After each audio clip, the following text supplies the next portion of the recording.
I have before me Mr. Somindra Kishan Hazari, better known as Somi Hazari.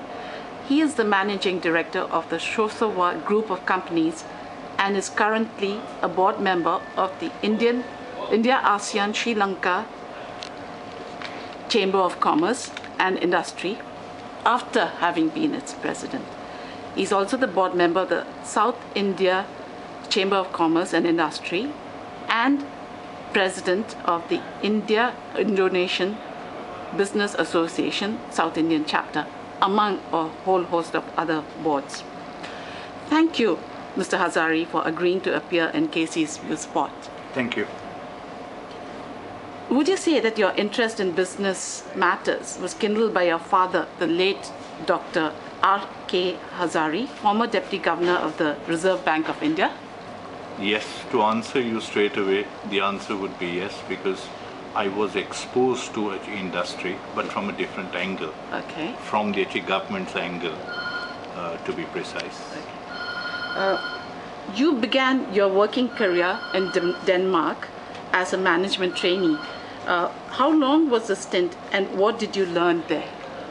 Well, I was posted. I was in Copenhagen, Denmark, for a large Swedish multinational. Okay.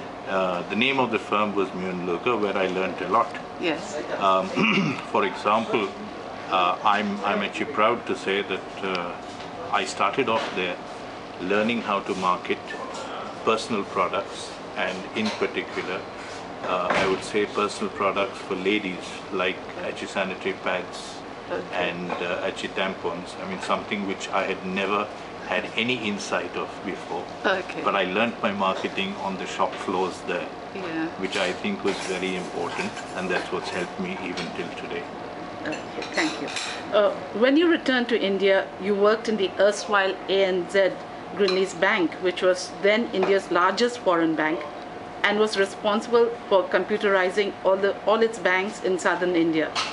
What are your memories of working here?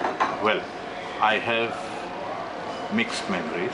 Yes. I must say that I owe a lot of the knowledge I have today, yes, to my earlier career when I started off with the ANZ Greenleaf.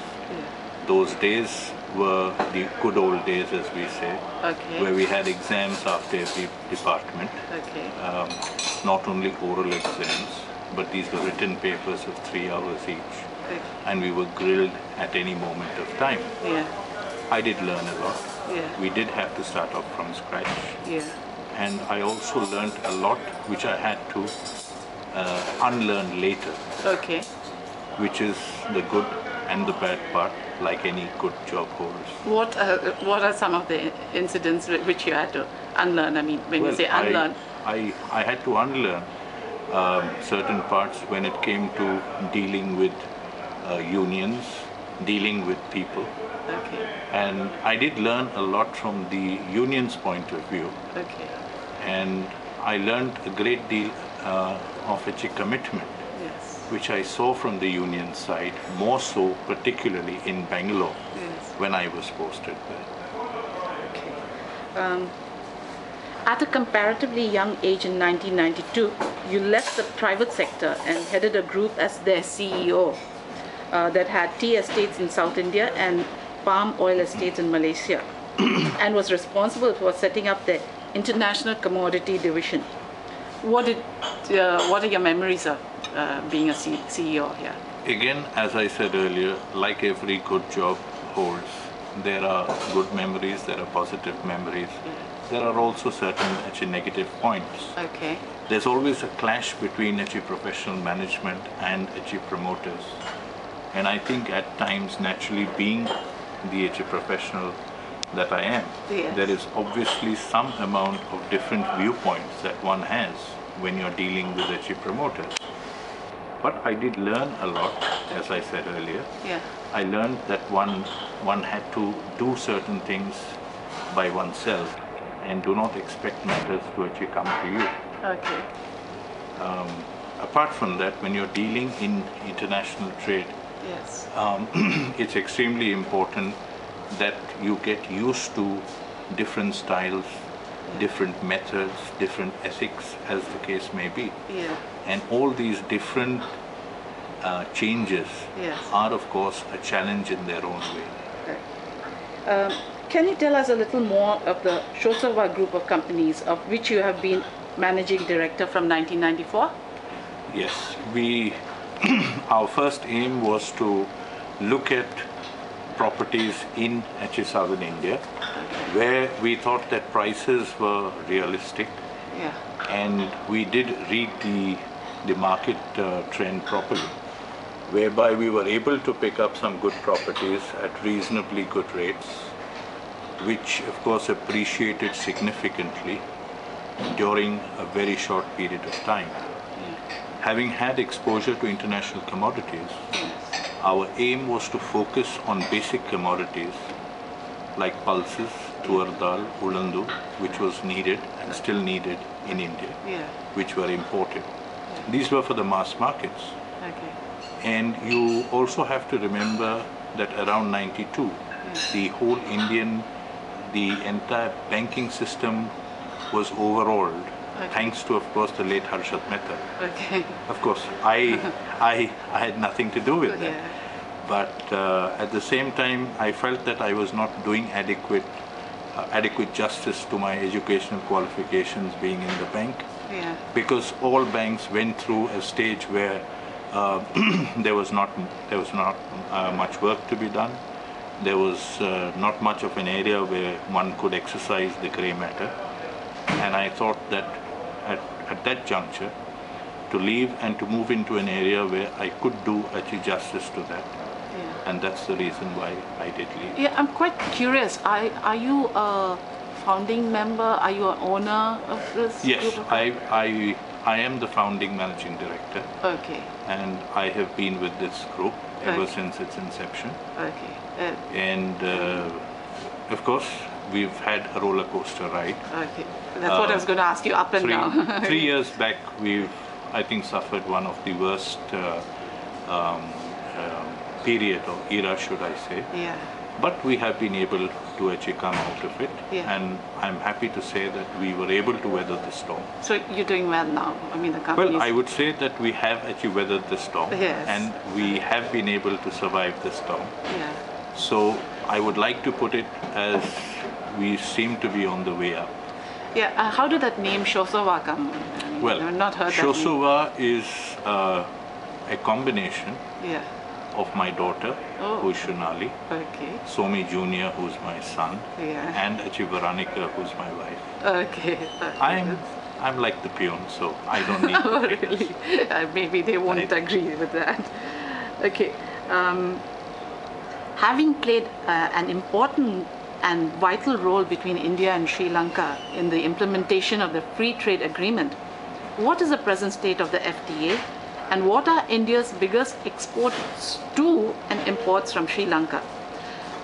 Since you also have considerable knowledge in preferential trade agreement, would you define to the viewer in layman's terms, of someone who doesn't really understand these terms, what preferential trade agreements are? One, I'd like to start by saying Sri Lanka is very close to my heart. And yes, we have done a lot of business with Sri Lanka. Sri Lanka being only an hour's flight away from Chennai. Apart from the distance to my heart that I mentioned earlier. India exports virtually almost everything, from pins to automobiles, you name it, and it's there in Sri Lanka. And from Sri Lanka we import very few things.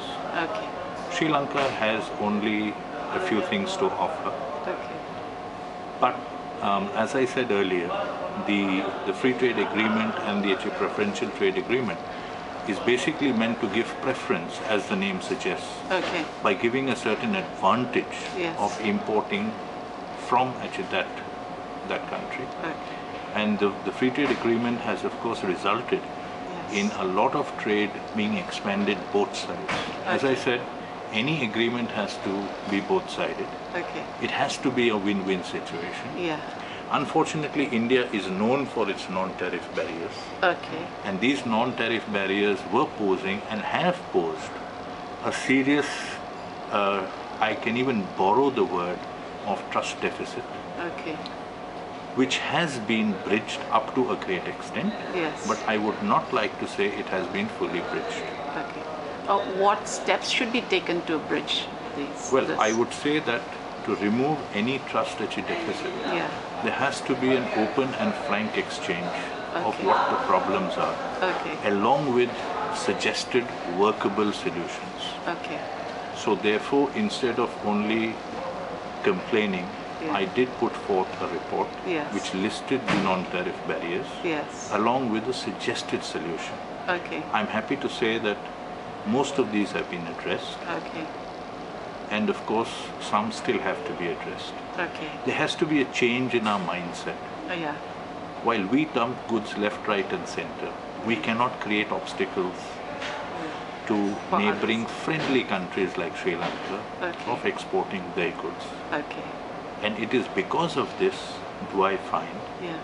there is, I would say, apprehension in the minds of the Sri Lankan professionals Yeah. that SEPA Yeah. would work against them. Yeah. And what is SEPA? It is a comprehensive economic partnership act, which is an improvement over the FTA, Okay. because this includes services, Okay. mainly professionals. Yeah.